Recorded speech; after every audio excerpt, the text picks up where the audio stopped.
పండితులు మరియు పండితులు చేసిన సేవ ఎలాంటిది. మన రాష్ట్ర సంస్కృతి వారసత్వాన్ని కాపాడటంలో మరియు ప్రచారం చేయడంలో తెలుగు భాషకున్న ప్రాముఖ్యతను మా ప్రభుత్వం గుర్తించింది. తెలుగు భాష అభివృద్ధి మరియు ప్రచారం కోసం 10 కోట్ల రూపాయల కేటాయింపును ప్రతిపాదిస్తున్నాను. నవోదయం అక్రమ మద్యం ఉత్పత్తిని నిర్మూలించడం కోసం 2016 సంవత్సరంలో అమలుపరచబడినటువంటి నవోదయం కార్యక్రమం విజయవంతమైంది.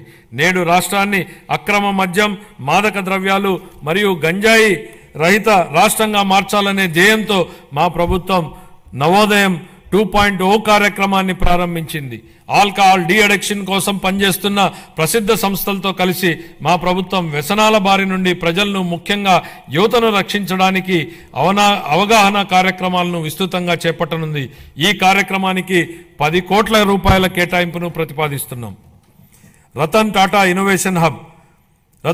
ఇన్నోవేషన్ హబ్ను మా ప్రభుత్వం అమరావతిలో ఏర్పాటు చేయనుంది. దీని ద్వారా నూతన ఆవిష్కరణలను ప్రోత్సహించడం, పారిశ్రామిక వ్యవస్థలను ఏర్పాటు చేయడం మరియు స్టార్టప్లకు మార్గదర్శనం వహించడం జరుగుతుంది. ఈ హబ్ మరో 5 జోనల్ కేంద్రాలతో అనుసంధానించబడుతుంది. ప్రతి కేంద్రానికి ఒక ప్రముఖ వ్యాపార సమూహం మద్దతు లభించడం వల్ల అభివృద్ధి చెందుతున్న రంగాల్లో సాంకేతికత మరియు నైపుణ్యాభివృద్ధి సులభతరం కానున్నాయి. కాలుష్య రహిత ఆంధ్ర